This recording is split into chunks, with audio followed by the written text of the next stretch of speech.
Wow, what A event ಅಂತ ಹೇಳ್ಬೋದು ನಾವು. ನಾರ್ಮಲಿ ಫಂಕ್ಷನ್ಗಳು ಮತ್ತು ಈ ಅವಾರ್ಡ್ ಫಂಕ್ಷನ್ಗಳನ್ನು ನೋಡುವಾಗ ಏನೋ ಒಂದು ಮನರಂಜನೆಯ ಕಾರ್ಯಕ್ರಮ ಅಂತ ಅನಿಸ್ತಾ ಇದೆ. ಆದರೆ ಇವತ್ತಿನ ಈ ಕಾರ್ಯಕ್ರಮ ಇದೆಲ್ಲ, ನ್ಯೂಸ್ ಮೀಡಿಯಾಗಳನ್ನು, ನ್ಯೂಸ್ ಕ್ಯಾಟಗರಿಯನ್ನು ಸೆಲೆಕ್ಟ್ ಮಾಡಿ ಒಂದು ಮೀಡಿಯಾ ಅವಾರ್ಡ್ ಕೊಡೋದು, I think that is A challenging job. I treat him as A brother, ನನ್ನ ಬ್ರದರ್ ಅಂತಲೇ ಕರಿತೀನಿ, ರಘು ಭಟ್.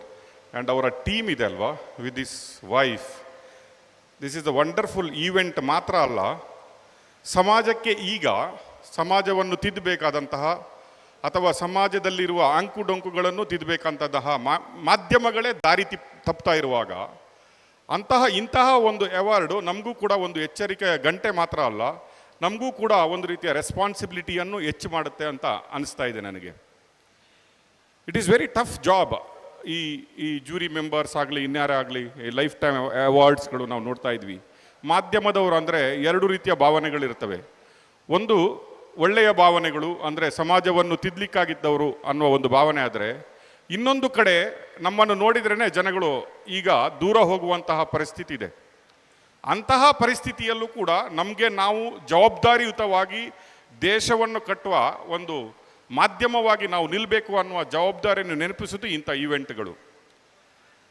ನಾವೆಲ್ಲ ನೋಡಿದ್ವಿ, ಸಮಾಜದ, ದೇಶದ 4ನೇ ಅಂಗ ಅಂತ ನಮ್ಮನ್ನು ಕರೀತಾರೆ. ಸಂವಿಧಾನದಲ್ಲಿ ನಮ್ಮನ್ನು ಯಾವ ಅಂಗ ಅಂತ ಗುರುತಿಸಲ್ಲ ಅಂದರೂ ನಾವು ಸಂವಿಧಾನದಲ್ಲಿ ಒಂದು 4ನೇ ಅಂಗ ಅಂತ ನಾವು ಹೇಳ್ತೀವಿ. ಬಟ್ 4ನೇ ಅಂಗವು ಎಲ್ಲೋ ದಾರಿ ತಪ್ತಾ ಇದೆ ಅಂತ ಹೇಳುವಾಗ ಇಂತಹ ಅವಾರ್ಡ್ಗಳು ನಮ್ಮಲ್ಲಿ ಜವಾಬ್ದಾರಿಯನ್ನು ಹುಟ್ಟಿಸ್ತದೆ. ಪ್ರಮುಖವಾಗಿ ಇಲ್ಲಿ ಹಲವಾರು, ನಾನು ನೋಡ್ತಾ ಇದ್ದೀನಿ, ರಂಗನಾಥ ಭಾರದ್ವಾಜಿಯಿಂದ ನನ್ನ ಎಡಿಟರ್ ಆದಂಥ ಪ್ರಶಾಂತ್ ಬಿಸ್ಲೇರಿ ಅವರು ಇದೇ ವೇದಿಕೆಯಲ್ಲಿ ಪ್ರಶಸ್ತಿಯನ್ನು ಸ್ವೀಕರಿಸಿದರು. ನಾನಂತೂ ಮಾಧ್ಯಮ ಲೋಕದಲ್ಲಿ ಜರ್ನಲಿಸ್ಟ್ ಅಲ್ಲ, ನಾನು ಜರ್ನಲಿಸ್ಟ್ ಆಗಿ ಮಾಧ್ಯಮ ಲೋಕಕ್ಕೆ ಬಂದಿಲ್ಲ. ನಾನೊಬ್ಬ ಇನ್ವೆಸ್ಟರ್ ಆಗಿ ಮಾಧ್ಯಮ ಲೋಕಕ್ಕೆ ಬಂದು ಈಗ ಮಾಧ್ಯಮ ಲೋಕದಲ್ಲಿ ಸ್ವಲ್ಪವಾಗಿ ಕಲಿತಾ ಇದ್ದೀನಿ. ಆದರೂ ಕೂಡ ನಾನು ಪ್ರಶಾಂತ್ ಬಿಸ್ಲರಿ ಅವನು ನನ್ನ ಗುರುಗಳು ಅಂತ ಹೇಳ್ತೀನಿ ಮಾಧ್ಯಮ ಲೋಕದಲ್ಲಿ ನೋಡಿದರೆ ನೀವು.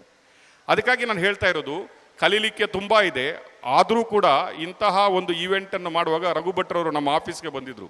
ಸರ್, ಇಂಥ ಒಂದು ಈವೆಂಟ್ ಮಾಡ್ತಾ ಇದ್ದೀನಿ, ಅದು ಕೂಡ ಸೌತ್ ಇಂಡಿಯಾದ ಎಲ್ಲ ಮೀಡಿಯಾಗಳನ್ನು ಸೇರಿಸಿಬಿಟ್ಟು ಒಂದು ಈವೆಂಟ್ ಮಾಡೋದಂದರೆ ನಮಗೆ ನಾವೊಂದು ವರ್ಷಕ್ಕೆ ಒಂದು ಆ್ಯನಿವರ್ಸರಿ ಪ್ರೋಗ್ರಾಮ್ ಮಾಡ್ತೀವಿ.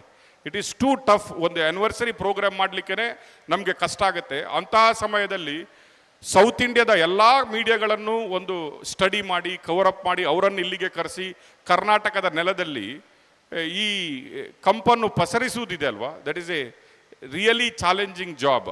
ನನಗನ್ನಿಸ್ತಾ ಇದೆ, ರಘು ಭಟ್ ಅವರು ಲಾಸ್ಟ್ ಇಯರ್ ನನಗೂ ಒಂದು ಅವಾರ್ಡ್ ಕೊಟ್ಟಿದ್ದರು.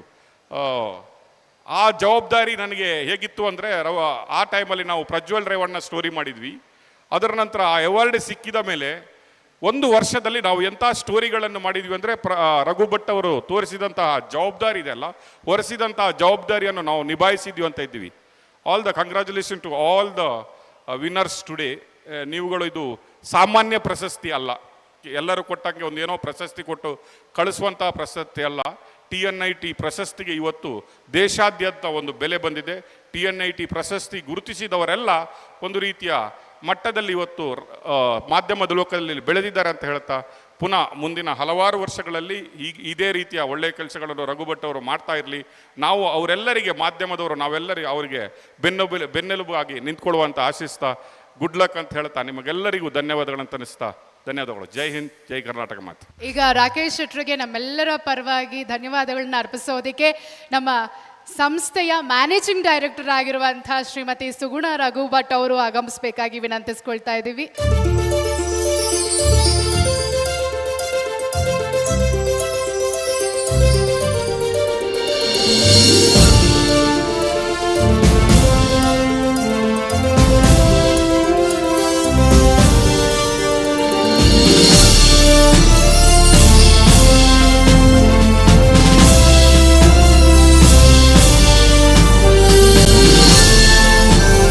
Thank you very much, sir.